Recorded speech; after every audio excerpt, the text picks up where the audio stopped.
Russell Wilson was once untouchable, a Super Bowl champion, a 10-time Pro Bowler, the face of the Seattle Seahawks dynasty. He had the moonballs, the scrambles, the fourth quarter magic. Russell takes the snap, fires in the end zone, it's caught for a touchdown! Seahawks! He was the undersized kid who proved everyone wrong and became one of the most dangerous quarterbacks in the entire NFL. Let's go! Let's go! He's a great playmaker, in this league, probably one of the best of our time for sure. But now, at 36 years old, he's riding the bench for the New York Giants, getting booed by his home crowd, and people are straight up disrespecting him. His career has gone from elite to embarrassing in just a few years. So how did one of the league's best quarterbacks fall this far, this fast? And what's next for Russell Wilson?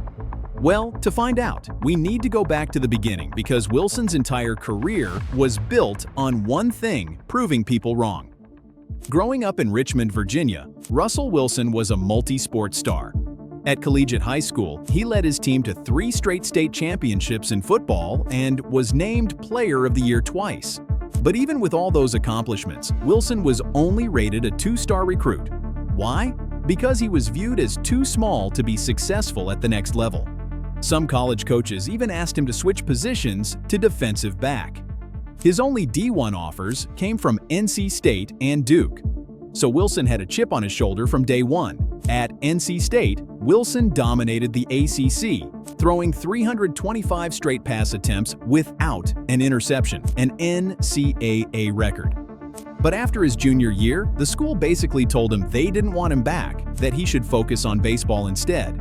So he transferred to Wisconsin for his final season and put up video game numbers, throwing for 3,175 yards and 33 touchdowns with just 4 interceptions. He broke the FBS record for passing efficiency rating. But the question heading into the 2012 NFL Draft was simple. Would teams take a chance on a quarterback who's 5 feet 11 inches? The answer was no. By the time Wilson's name was called, 74 players were selected ahead of him. With the 75th pick in the 2012 NFL Draft, the Seattle Seahawks select Russell Wilson, quarterback, Wisconsin. The Seahawks grabbed him in the 3rd round with the 75th pick, and people immediately questioned why they would waste a pick on an undersized backup. Turns out, the Seahawks saw something that every other team missed. Wilson won the starting job in the preseason and never looked back. In his rookie year, he threw for 3,118 yards and 26 touchdowns, tying Peyton Manning's then rookie record.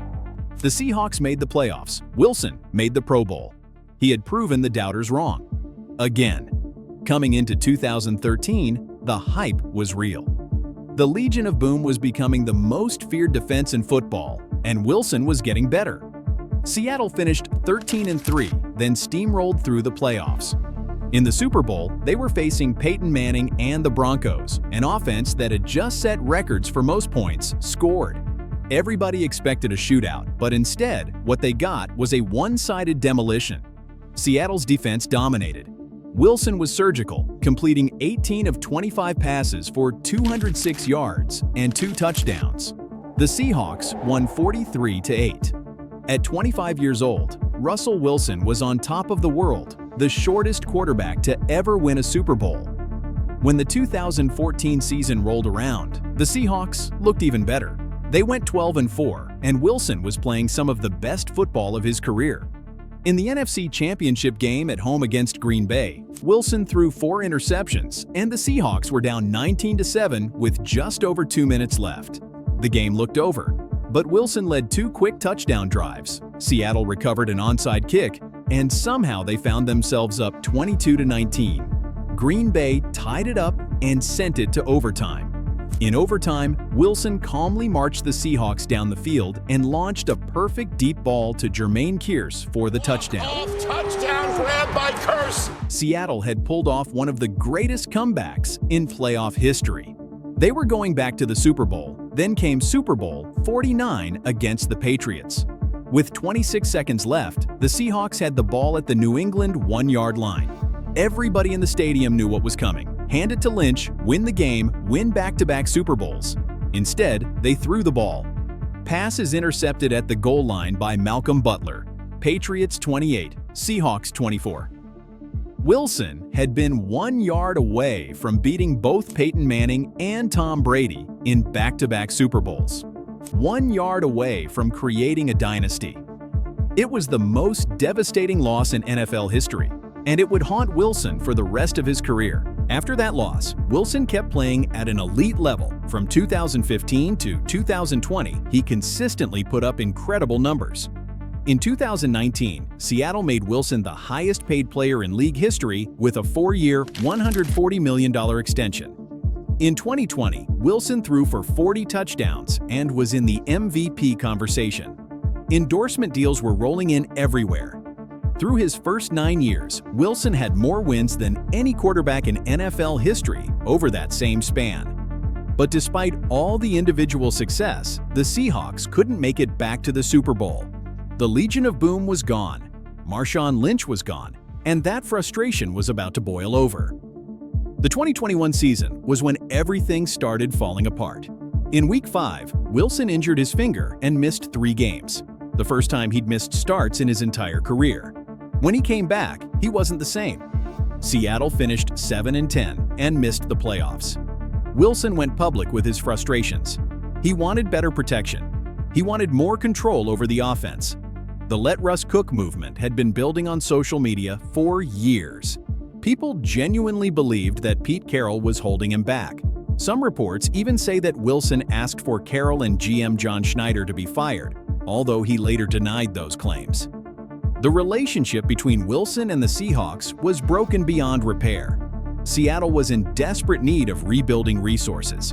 Wilson was approaching 34 and on a huge contract. The Seahawks saw an opportunity, and they took it. Then, in March of 2022, the news came in. Russell Wilson has been traded to the Denver Broncos. The Broncos gave up 3 players and 5 draft picks, including 2 first-rounders. Denver immediately gave Wilson a 5-year, $245 million extension. Wilson was finally free. This was his chance to cook, or so we thought. His first game was on Monday Night Football against his former team. Wilson threw for 340 yards, but only had 1 touchdown pass, and the Broncos lost 17-16. Week 5 against the Colts on Thursday Night Football was one of the worst games anyone had ever watched. Wilson posted a passer rating of 54.9. The Broncos lost in overtime 12-9, and Denver fans were booing their new $245 million quarterback. On Christmas Day, Denver got absolutely destroyed by the Rams, 51-14. Wilson threw 3 interceptions, got sacked 6 times, and looked completely lost. Russell Wilson is cooked, and I'm just being honest. By the end of the year, he'd thrown just 16 touchdowns all season, the lowest in his entire career. He was sacked 55 times, more than any other quarterback in the league. The Broncos finished 5-12 with the worst scoring offense in football. So much for Let Russ Cook. Going into 2023, the Broncos hired Sean Payton to fix Wilson. Payton immediately shut down Wilson's private office at the facility and told him to focus less on Russell Inc. and more on being part of the team.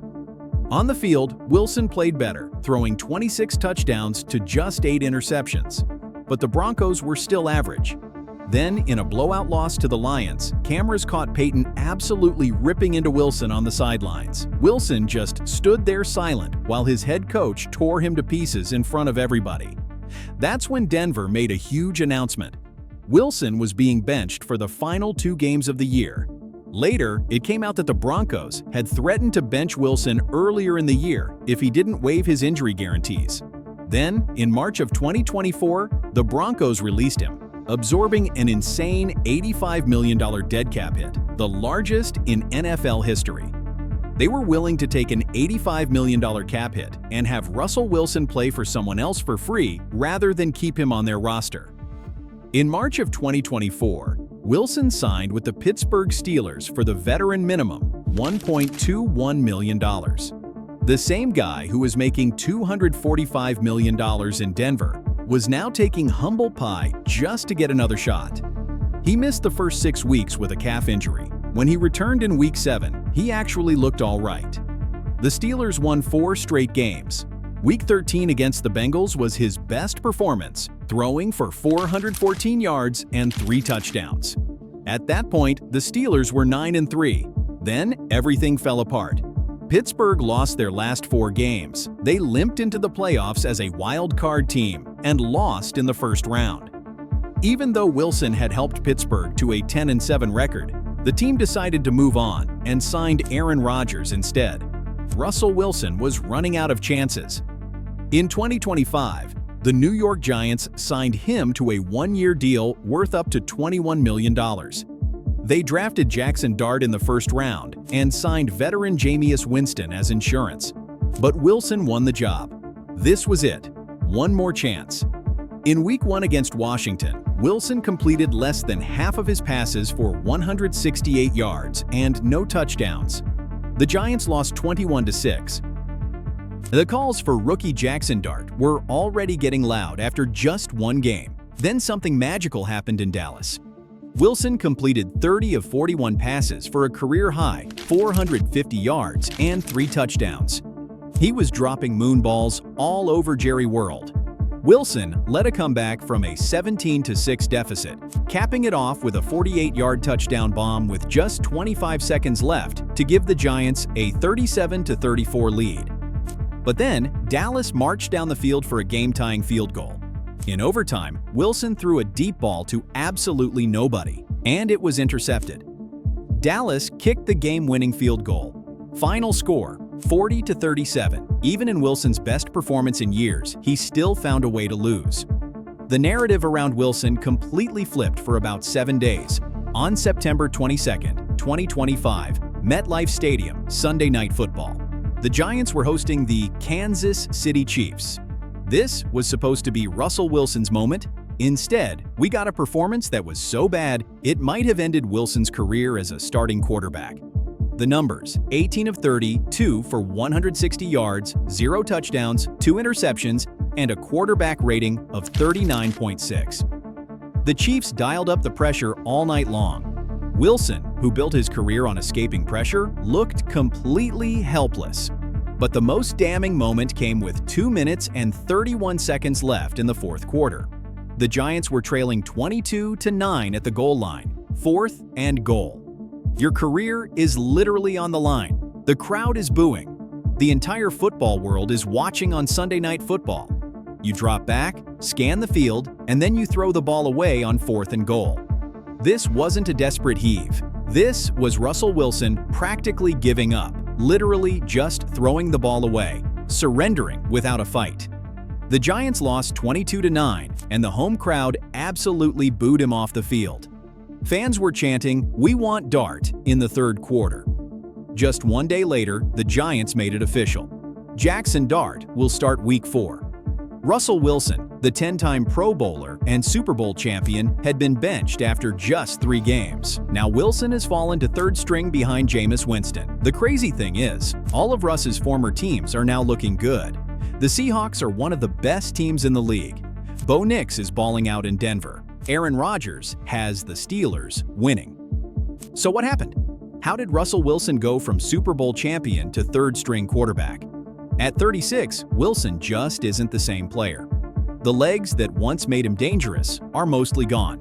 Defenses know it, and they're taking advantage. Anonymous defensive coordinators were brutal in their assessments.